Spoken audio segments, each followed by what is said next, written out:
Hello friends, मैं doctor Richa Singh, department of political science, GLA college. आज आप लोगों को सामाजिक शोध अभिकल्प या सोशल रिसर्च डिज़ाइन के बारे में कुछ बातें शेयर करने जा रही हूँ। जैसा कि हम नाम से ही विहित है कि यह सोशल रिसर्च डिज़ाइन है, इसका अर्थ है सामाजिक शोध के कार्यान्वयन की रणनीति या स्ट्रैटेजी। कि हम शोध प्रारंभ करने से पहले उसका ब्लूप्रिंट तैयार करते हैं, या जैसे कोई आर्किटेक्ट या वास्तुकार किसी भवन को बनाने से पहले उसका मैप तैयार कर लेता है। इसी तरीके से सामाजिक शोध में रिसर्च या शोध प्रारंभ करने से पहले उसका एक डिज़ाइन या खाका तैयार कर लिया जाता है, जिससे रिसर्च की प्रक्रिया बहुत सरल और सुविधाजनक हो जाती है। जैसा कि हम जानते हैं कि सामाजिक शोध एक अत्यंत जटिल प्रक्रिया है, जिसे वैज्ञानिक ढंग से कर पाने के लिए एक व्यवस्थित प्रारूप या डिज़ाइन का होना बहुत ज़रूरी होता है। यह शोध प्रक्रिया को सही दिशा देता है, व्यवस्थित करता है, जिसके परिणाम स्वरूप शोधकर्ता को अपने लक्ष्य की प्राप्ति में सहायता मिलती है। इस प्रकार हम रिसर्च डिज़ाइन या शोध अभिकल्प को महिलाओं द्वारा, जैसे किसी कपड़े पर कशीदाकारी करने से पहले खाका बना लिया जाता है, तो डिज़ाइन की खूबसूरती और उसकी एक्यूरेसी और उसकी वास्तविकता पूरी तरह से झलक कर आती है। या जैसे कि पहले भी मैंने कहा कि वास्तुकार मकान बनाने से पहले नक्शा तैयार कर लेता है, तो सारी आगे की प्रक्रिया जो है वो सरल हो जाती है। ठीक वही बात रिसर्च डिज़ाइन की है। ये शोध अभिकल्प नाम बहुत भारी भरकम लगता होगा, पर इसका सीधा साधा मतलब सोशल साइंस रिसर्च की डिज़ाइनिंग से है, यानी रूपरेखा तैयार करने से है।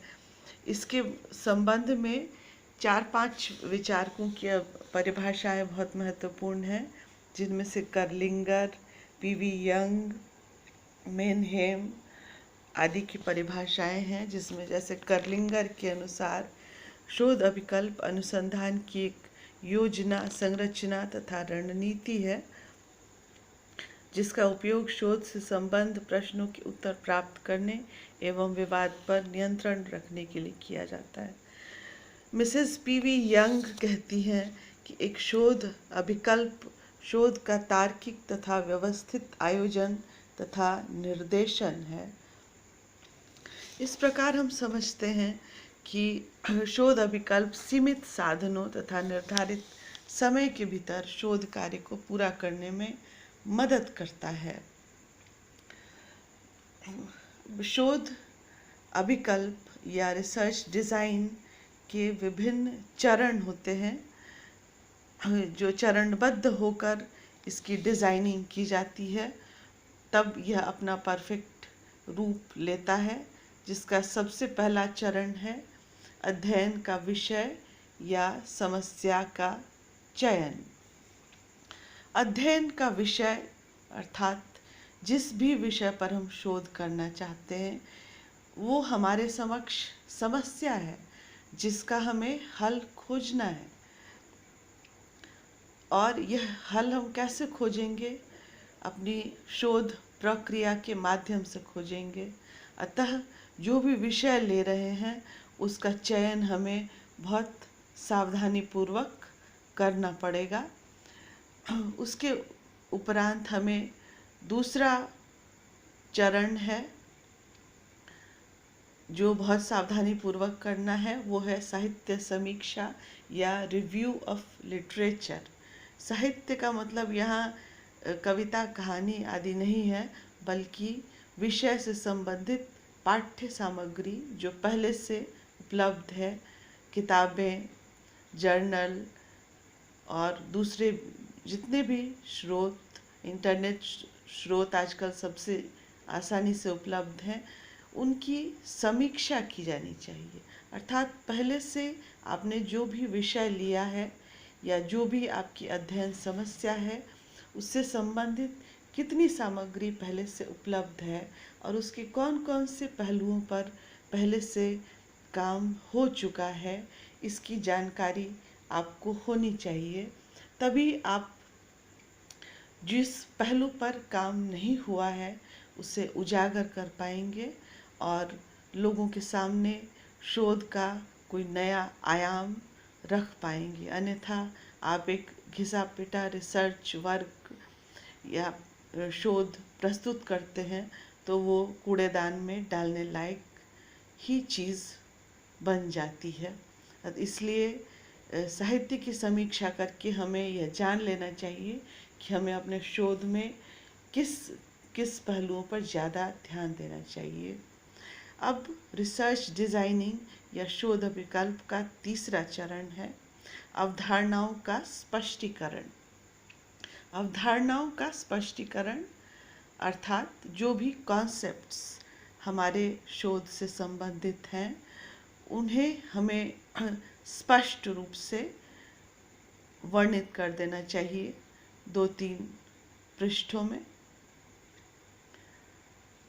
चौथा चरण है अध्ययन के उद्देश्यों का वर्णन।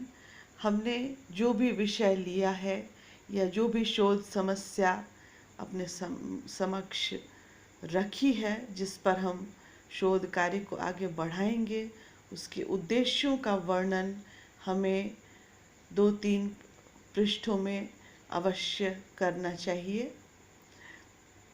उसके बाद 5वां चरण है परिकल्पना का सूत्रीकरण या निर्माण। परिकल्पना जैसा कि आपका एक पूरा अध्याय ही है, हाइपोथेसिस, पूर्व कल्पना, प्राक कल्पना, परिकल्पना, ये सारे शब्द इसी के लिए प्रयुक्त होते हैं। ये संभावित समाधान होता है शोध का, जिसके शोध के संबंध में पहले से कल्पना कर ली जाती है और उसके आधार पर शोध प्रक्रिया को सही या गलत निष्कर्ष तक पहुंचाया जाता है। अतः परिकल्पना भी शोध प्रक्रिया की रीढ़ की तरह होती है। सही परिकल्पनाओं का सूत्रीकरण या निर्माण रिसर्च डिज़ाइन में एक बेहद महत्वपूर्ण चरण है। उसके बाद छठा चरण है शोध अभिकल्प का निर्धारण, अर्थात ये किस प्रकार का है, वर्णनात्मक है, अन्वेषणात्मक है, निदानात्मक है या प्रयोगात्मक है, प्रैक्टिकल है। ये किस प्रकार का रिसर्च डिज़ाइन है उसका निर्धारण भी हमें कर लेना होगा। फिर 7वां चरण है अध्ययन क्षेत्र का निर्धारण। अध्ययन क्षेत्र यहाँ पर आप अगर फील्ड वर्क कर रहे हैं तो आप कौन से क्षेत्र ले रहे हैं उसको भी आपको निर्धारित कर लेना होगा, सीमित कर लेना होगा। इसके साथ साथ विषय से संबंधित भी अध्ययन की सीमा होती है, क्षेत्र होता है। अर्थात भारतीय राजनीति में सांप्रदायिकता, ये बहुत ब्रॉड टॉपिक हो जाएगा। एग्जाम्पल के लिए मैं बता रही हूँ, हमें लेना चाहिए जैसे झारखंड में सांप्रदायिकता या किसी और राज्य में सांप्रदायिकता, तो ये उतना ज़्यादा ब्रॉड नहीं होगा और हम अपने अध्ययन पर फोकस कर पाएंगे। तो अध्ययन क्षेत्र का निर्धारण बहुत सोच समझ कर करना पड़ेगा, ये हमें ध्यान रखना है। उसके बाद 8वां चरण है निदर्श या सैंपल का निर्धारण। जो भी हम सैंपल सर्वे अगर कर रहे हैं, जैसा कि हम अगर अध्ययन के प्राथमिक स्रोत के माध्यम से अध्ययन कर रहे हैं तो निश्चित रूप से हम सैंपलिंग करेंगे। तो सैंपल का आकार क्या है, उसकी विधि क्या है, उस सब का वर्णन हमें करना पड़ेगा। रिसर्च डिज़ाइन में। फिर रिसर्च डिज़ाइन का 9वां चरण है तथ्यों का संकलन। हम तथ्य कौन से विधियों से संकलित करने जा रहे हैं? प्रश्नावली विधि, अनुसूची विधि, साक्षात्कार, अवलोकन या फिर केस स्टडी या वैयक्तिक अध्ययन। ये भी हमें रिसर्च डिज़ाइन के माध्यम से सुनिश्चित कर लेना होगा। उसके बाद रिसर्च डिज़ाइन या सामाजिक शोध अभिकल्प का 10वां चरण है तथ्यों का विश्लेषण तथा व्याख्या। हमें जो भी तथ्य प्राप्त होंगे उनका विश्लेषण करना होगा और उसकी व्याख्या प्रस्तुत करनी होगी, जो हम विभिन्न अध्यायों में बांटकर या भागों में बांटकर करते हैं। क्योंकि इसके प्रारूप अलग अलग होते हैं। अगर शोध परियोजना है, रिसर्च प्रोजेक्ट है, तो उसके विभिन्न भाग होंगे। अगर शोध प्रबंध आदि हैं, लघु शोध प्रबंध आदि हैं, दूसरे प्रकार हैं, तो उनका अध्याय होगा। तो ये कौन सा प्रकार है, उसके हिसाब से विश्लेषण तथा व्याख्या का विभाजन किया जाएगा। फिर 11वां चरण होता है सामान्यीकरण।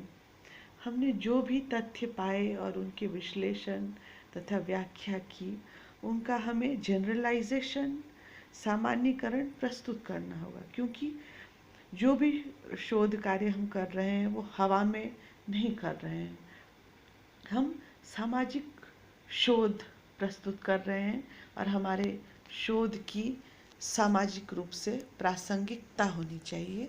अतः हमें उसका सामान्यीकरण करके प्रस्तुत करना होगा, ताकि यह समाज के लिए, लोगों के लिए, शोधार्थियों के लिए, आम लोगों के लिए भी सुलभ हो सके, वे सामान्य रूप से उसे समझ सके, और तभी हमारे शोध की प्रासंगिकता और सार्थकता होगी।